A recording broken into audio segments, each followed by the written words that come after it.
We're here at Pure Plastic Surgery today, and I want to go over a very important topic. I know we talk about this a lot, but every once in a while I just like to go over it again because you keep seeing, even today, in social media, in the mainstream media, a lot of I would call it outdated data, or people just trying to be scandalous or things like that. You still see, even today, plastic surgeons, trained, board-certified plastic surgeons, giving you the wrong data about BBLs and then trying to say how they would never do a BBL. And everything they're saying is based on data from many years ago. So I want to clear everything up here. So we're going to talk about the BBL evolution. All right, we're going to talk about the BBL and all the changes and things that have happened over the past few years. Okay, so first of all, BBL, what does it stand for? A lot of people know this, but it stands for Brazilian butt lift. Okay, so BBL stands for Brazilian butt lift. And why Brazilian? Because it is thought the first person to do this procedure was a plastic surgeon from Brazil, very famous plastic surgeon. His name is Ivo Pitangui. Okay, Ivo Pitangui, very famous plastic surgeon. Unfortunately, he's passed away already, but he was truly a great plastic surgeon and an innovator. And a lot of people say that he was the first one to think about transferring fat to the buttock area and the hip area, and therefore they started naming this the Brazilian butt lift for that reason. Okay. However, the lift part of it, I would say it's a little bit of a misnomer, because we're not actually lifting, we're filling. So it should have been like a BBF, right? It should have been a Brazilian butt fill. But anyway, it stayed the BBL, but we're not really lifting anything in the way that we do a surgical butt lift, where we actually remove skin and quite literally lift the butt up like we do like with a breast lift, okay? So, yeah, if it had the appropriate term, it would be a BBF, Brazilian butt fill. All right, so that started back in, like way back, actually like in the 70s or 80s with Dr. Pitangui in Brazil. At the beginning, people were not putting in a lot of fat. Also, liposuction was starting to evolve as well. But then it started to get really, really popular somewhere like in the early 2000s, 2010s, around there. And of course, with one of our, all-time influencers, the Kardashians, right? And one of the very first ones to really start to make this popular was Kim K, as many of you know, so Kim Kardashian. And then we had other people like Cardi B and other people like that, really, having this procedure done and really, kind of bringing into light the importance of actually having curves. So it went from like super like skinny models with no curves to like, hey, enjoy your curves, and more like the Latina bodies, the African American bodies, and that was becoming more popular. And so the BBL then, boom, the BBL exploded, right? And Kim K had one, Cardi B had one, and everybody wants one now. And so people started doing BBLs a lot, and one of the places that became the mecca of BBLs was, you guessed it, right here in Miami. So I would say that right here in Miami, probably more BBLs are performed than just about any other city in the world. I would probably say it's number one. Maybe maybe Bogota or somewhere in Colombia might be a close second, but probably number one is Miami, Florida. Okay, and so what happened? So before that time, and the trend at that time was we want to go boom. We want to go as big as possible, the biggest hips possible, the biggest buttock possible, and we just want to get it done in one round. Okay, and so back then, in order to do this, then we thought, well, in order to do this, it would probably be a good idea to inject the fat into your muscle. So the fat was purposely being put into the muscle because then you would have actually 3 spaces to fill the buttock, okay? So you have a buttock, and then you have, a bunch of spaces there. You can fill the space between the skin and the muscle. You can fill the muscle itself, and then you can fill underneath the muscle. So now you have 3 spaces you can fill. So between the skin and the muscle itself, and then beneath the muscle or deep to the muscle. And that way you can put in a ton of fat in there and get a huge booty in one round. And so again, purposely placed into the muscle. It was also felt that the fat had a better survival rate in the muscle because the muscle has a very robust blood supply. Key. I'll come back to that in a second. So Bigger is better. We're going for the big lats, the big shelf booties. Okay, it wasn't about being natural. It's about being, as kind of, done like surgical looks as possible. But the issue, the downside to the muscle or the gluteal muscle specifically having a very robust blood supply is that there are these very large vessels called the superior and inferior gluteal veins. Okay. And what we then learned is that if you injured these veins and fat got inside the vein, it could travel directly to the lungs and cause what's called a fat embolism. Okay? Specifically, a pulmonary fat embolism. And pulmonary fat embolism is deadly almost immediately. And so the mortality rate pre-2017 was 1 in 3,000, okay? Which was very high, considered very high for an office-based elective outpatient cosmetic procedure. Okay, actually way too high, unacceptably high. And so at this point is when we started doing studies, and we started to try to figure out why was this happening. And it was in those studies, especially looking at the cadaver studies, and to look better at the anatomy, as well as the morgue studies of the people that have passed away. We were able to find out that it was due to these large vessels, the superior and inferior gluteal veins, and that those vessels were being injured. Fat was traveling into those vessels, and from there they had a direct route to the lungs, causing this fatal pulmonary fat embolism. And so the first rules and guidelines that started coming out after that study were that you should only place the fat in the safe space, which is between the skin and the muscle, and we call that the subcutaneous space. Okay? And so the guidelines at that time were that you needed to place the fat subcutaneous space only. No longer were you allowed or should you be putting fat into or deep to the muscle because it was too dangerous, okay? The other thing that happened is that we started using a larger cannula with a blunt tip, so there's less chances of injuring the vessel, okay? And we were making sure that we're putting that fat into continuous motion into that space. So, after the guidelines came out, there was a new study that came out in 2019 where they were looking at surgeons that were actually following the guidelines, okay? Board certified plastic surgeons, okay? Who knew about the guidelines and were following the guidelines and were doing their best to only place the fat in the subcutaneous space, okay? Using those larger blunt tip cannulas. And what was found is that in 2019, with that follow-up study, is that the mortality rate, which was way too high at 1 in 3,000, actually came significantly down to 1 in 14,000, okay? So the mortality rate is now much, much lower. And so now this is actually similar to the mortality rate of very common elective outpatient office-based cosmetic procedures that we do every day, such as a tummy tuck, okay? So now it's become just as safe as a tummy tuck.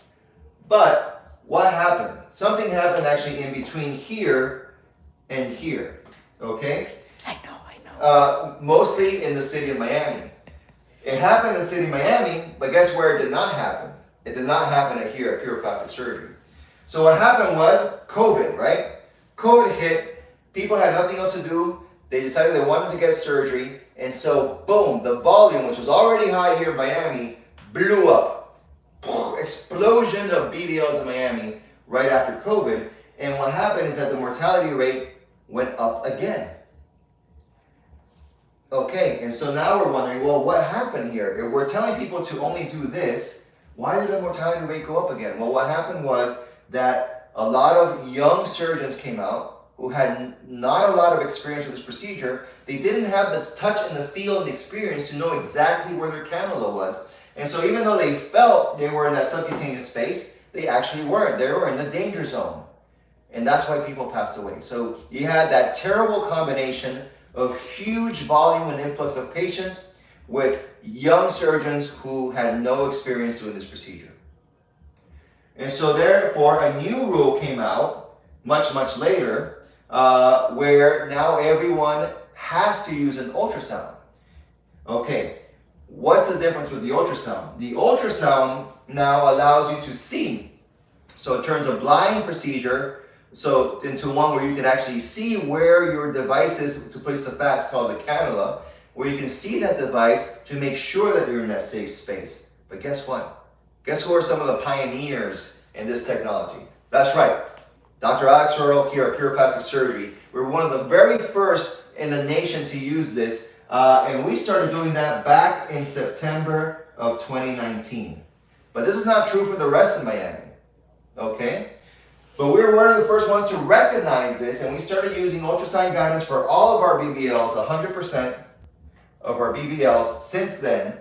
I've personally done over 2,000 ultrasound-guided BBLs, probably more than anyone in the nation, and have had a 0 incidence of fat embolism. 0. And 0 mortality, okay? To the point that this now, with some of our efforts, especially with the Department of Health and the Florida Board of Medicine, due to some of our efforts, it has now become a law here in the state of Florida, and subsequently became a law in New York as well. So the law now states that all BBLs have to be done under ultrasound guidance. So 2019 to present, all BBLs are done under ultrasound guidance. Now it's not a blind procedure anymore. You can see exactly where that safe space is. You can make sure you're putting that fat in that safe space. It's still, of course, only subcutaneous. But what else happened? Also, the look, the look of what we're going for changed as well. So no longer did people want their lats and their shelf and their bigger is better. Nowadays, it's all about enhanced natural looks. No lats, no shelf. You want more of like a pokey slope or just a regular slope. You want our signature upside down heart shape, which we developed here at Pure Plastic Surgery. Now everybody's copying and wants to do. Along with your smooth Earle curve, hourglass from the front, and to the point that we even have our own very signature and trademark South Beach butt lift, because you know what? We're not in Brazil anymore. This has evolved so much from what Dr. Pitangui did back in the 70s, late 70s, early 80s, that now we have our own signature style here at Pure, which is our South Beach butt lift, which includes all of these things. Ultrasound guidance for safety, enhanced natural smooth curves and transitions, our Earle curve, our signature upside down heart shape, beautiful athletic looks, all done with minimum incisions in areas that are quite hidden, such as the case that you can be going out in your tiny, thong bikini out on South Beach, and nobody would even be able to tell that you had surgery. They just think you're going to look absolutely fantastic. All right? So that is just a short kind of history of the evolution of the BBL. But when you see those people on social media giving you this quote still, that the mortality rate for a BBL is 1 in 3,000, you tell them that they're absolutely wrong. That is data from before 2017. The data from today is actually even better than this. We did a study that looks at only specifically ultrasound guided BBLs. And that mortality rate is about 1 in 50,000, similar to liposuction only. Okay? So, what's the point? The point is that a BBL can be done very, very safely if you go to the right person at the right place. The person that has the experience, the person that uses the ultrasound, the person that knows what they're doing. Okay? So, I'm happy to answer any questions. We have a lot. Okay. I want to read this comment first. Yes. I have my surgery with you on July 24th. I'm a transgender patient, 35 years old, and I choose you because you use the ultrasound. That's right. All right.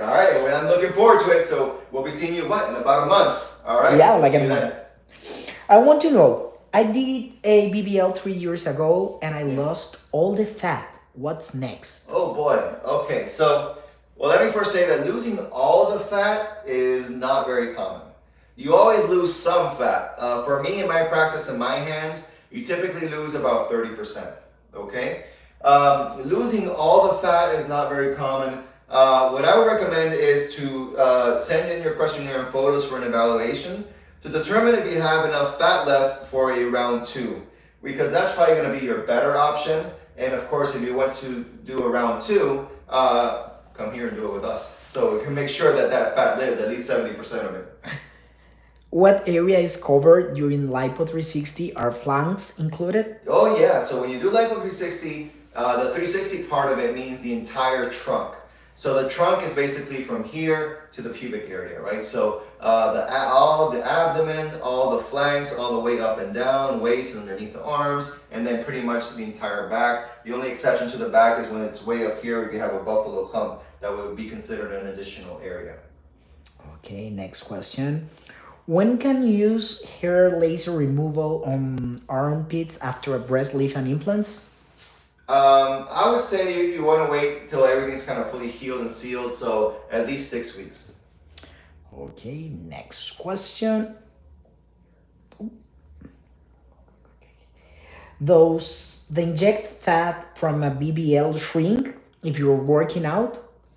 All right, that's a great question. So, can you work out after BBL, or what types of workouts you should do? Okay, so first of all, please note that you shouldn't be doing any workouts within the first 6 weeks, okay? But if it's already been 6 weeks, then you can start working out, and what we recommend are weight-based workouts. So using either your body weights or the weights at the gym. Squats are very, very good, but if you do these types of workouts, you're only going to enhance your BBL, okay? Now, if you do long cardio workouts, like long distance running, well, in that particular case, you can kind of melt off your BBL, especially in the hip areas. So we do not recommend long cardio workouts. If the fat from lipo is not enough, are you taking fat from the thighs for a BBL? So if there's not enough fat just in the trunk area, we can go to other areas. So very common areas can be the inner thighs, also the arms, are other areas that we can tackle just to gain a little bit more fat if we need to. Okay. Why is it important for a BMI to be at 30? Great. So every surgeon is going to have a little bit of a different BMI limit. My max BMI is 30. And the reason for that is because once you start getting up above 30, the risks of complications, they start to kind of go way up in like almost like an exponential fashion, okay?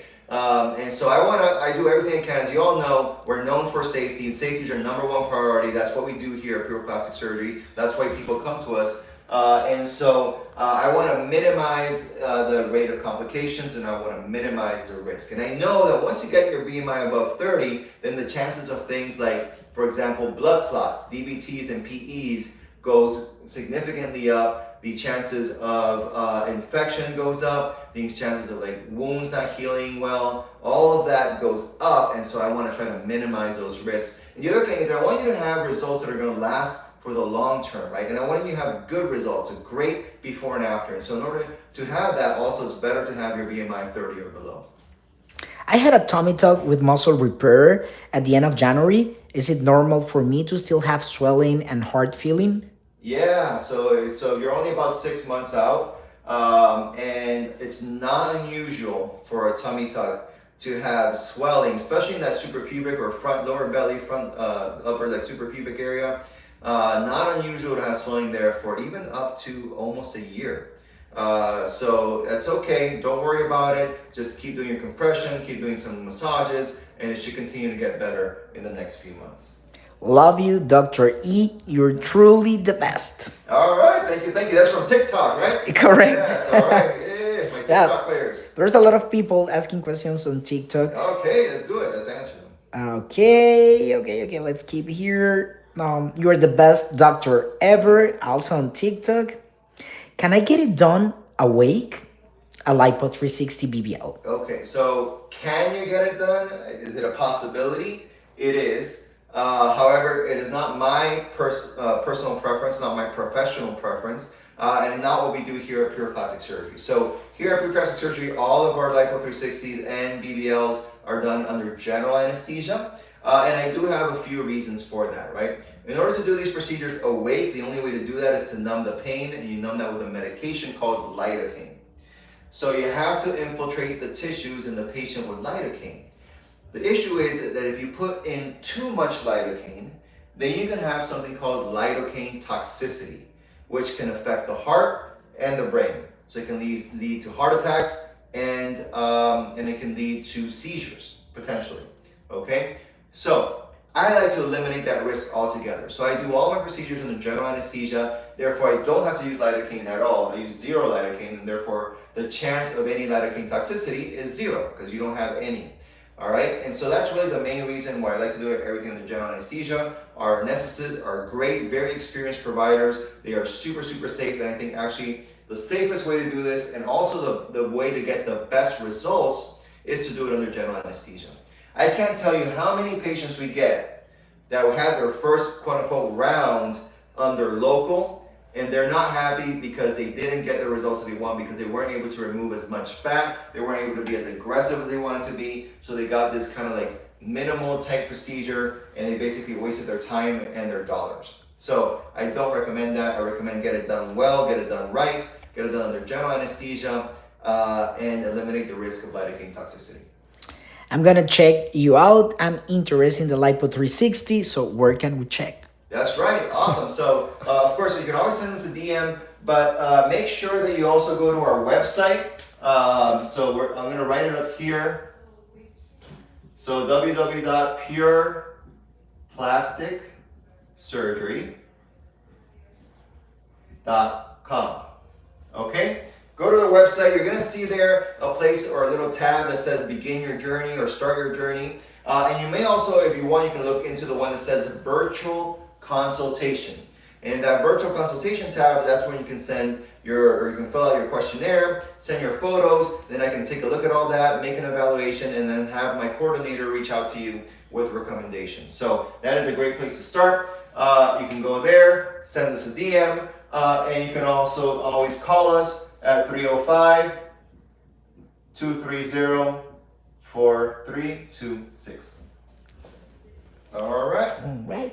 Dr. Earle is an educated doctor, patient experience and well-being as his first priority. That's right. Number one, patient safety, always, always number one, right? You just answered this. How can I get a consultation with you? There you go. All right. Okay, next question. Is smoking marijuana bad for surgery? So it's not, it's not the worst thing that you can do, let's put it that way. So if you come in on surgery day, we are going to check you for a few things. We're going to check a pregnancy test, we're going to check for nicotine, and we're going to check for several drugs and medications, one of them being marijuana or THC. If the THC is positive, it's actually okay. Well, you can go ahead and continue and have your surgery. If your nicotine is positive, because the marijuana has been mixed with something else or laced with something else, then keep in mind that if the nicotine is positive, we're going to have to postpone or cancel that surgery, okay? You cannot have positive nicotine. Of course, you can't be pregnant. And you can't have other stuff in your system like cocaine, methamphetamines, and things like that. Those are all going to be reasons to cancel or postpone your surgery. All right? Will 46 years old get good results? So for the most part, I would say yes, okay? So actually typically my cutoff range for Lipo 360 and BBL is actually 50 years old. So 46 is under that cutoff, so you should be okay. Having said that, everyone's body is different, and so the best thing to do is to get an evaluation to make sure that your goals are actually realistic, okay? Because it all depends on the quality of your skin, your BMI, quality of the fat, etc., etc. So there are a lot of factors that need to be taken into consideration. But in general, yes, 46-year-old patients can achieve very good results. Okay. What's considered a skinny BBL? Great question. So that's part of the evolution here as well. So now we're doing more and more skinny BBLs. The South Beach Butt Lift is our own signature style, the skinny BBL. But what does that mean? It means that we're doing a BBL in someone that has a lower BMI, less fat, less fat to give, basically. And so we're talking about people's of BMIs, 24 and below, to as low as a BMI of about 20. Once you get even lower than that, say your BMI is 18, 19, you're probably just not a candidate for a BBL. But we are able to do it now with a lower BMI range, anywhere between 20 to 24. That is okay. We have newer techniques and technology that allows us to extract more fat from these patients. Specifically, the Vaser. I love the Vaser with a V, okay, not L, not laser, but a Vaser with a V. And that uses ultrasound energy, and that helps me extract more fat with less bleeding, less inflammation, and also better skin retraction. So I highly recommend it, and that's really, really good for our skinny BBLs. And the other thing with skinny BBLs is also they're not going for like the bigger is better type of looks typically. They're going for that kind of enhanced, natural athletic look. And so we just need to be able to paste the fat in those specific areas to enhance the curves a little bit, fill in the hip dips, give a little bit more projection, but still keep it all kind of looking like it's always, like it always belongs there, enhanced natural looks. How much fat can be injected in a very deep hip dips that make you look square? Yeah, how much fat? Well, that depends on the patient, but I've injected anywhere like up to like even 500 cc's just in the hip dip alone. Okay, so of course it's going to range from patient to patient. Every patient needs a little bit different amounts, but what I can tell you is that we are able to fix a lot of hip dips. Okay, and really the best way to fix a hip dip is by fat transfer, using your own fat. Remember, why is there a dip in the fat? It's lack of volume. There's no muscle there, so you can't work it out. There's no way to work out a hip dip. Okay, you can kill yourself at the gym. It's only going to get worse. So it needs volume, and the best volume is your own fat, and that's why the lipo 360 or liposuction with fat transfer is the best solution for hip dip. However, if you're very, very thin, you don't have a lot of fat, or if you had multiple rounds of lipo already and you want to pop them out just a little bit more, then we have something new, which you've probably heard me talk about. It's called alloclay. Okay, alloclay is basically off-the-shelf fat, structural fat that we can use to fill in hip dips, and we do it all under local with little to no downtime. So if that's you don't have a lot of fat because your BMI is low, if you've had multiple rounds already, then you should consider that, the alloclay. There is any discount for previous patients? Yeah, of course. So we definitely want to keep our previous patients happy. So if you're coming back to us, there's going to be discounts for you. And not only are there discounts now for returning patients, but if you're a returning patient and you want surgery in August, we got even more discounts as well. So make sure you call us right now because we got to get you organized at this moment, okay? Great. Talking about previous patients. Okay. If you love the way you look in a bikini and you also love earning money, like $500, we are having a bikini contest right now. So yeah, go to our Instagram, check it out. Go to the story or the post at Pure Plastic Surgery on Instagram. It's pinned at the top. Yeah, and you're gonna see the rules of engagement there. But send us your beautiful bikini photos, and if you win, we're gonna send you $500. Yes, sir. How do you feel about a one and done surgery, including BBL with tummy tuck and breast? Yes. No. I do not recommend combining all of those procedures, okay? I recommend staging them in the following way.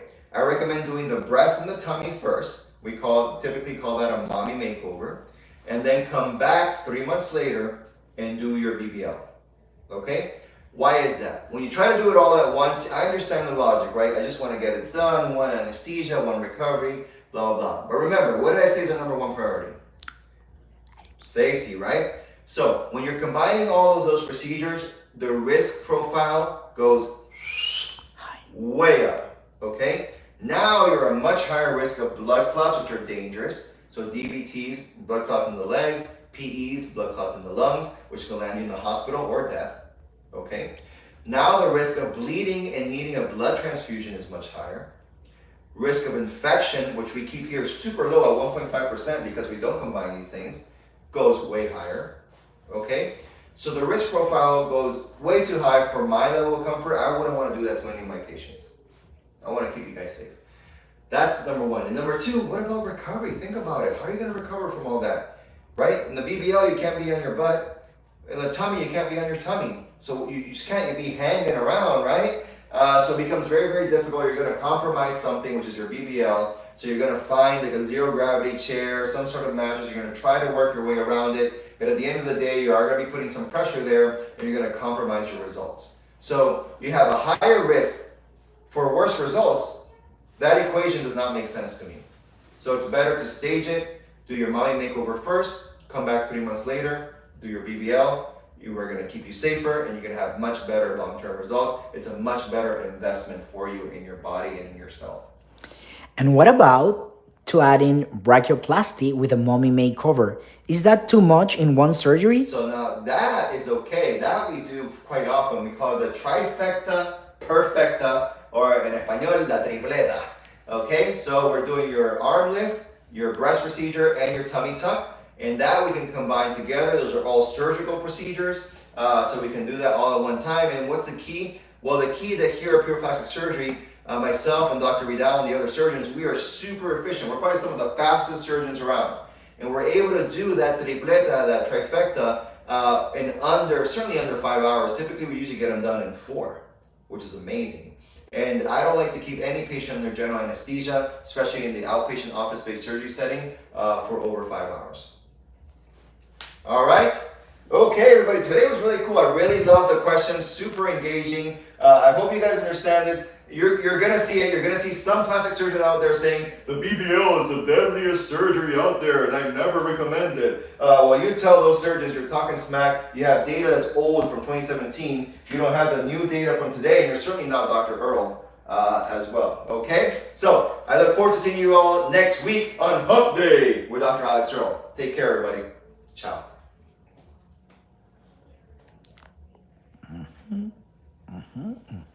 Done. Yeah.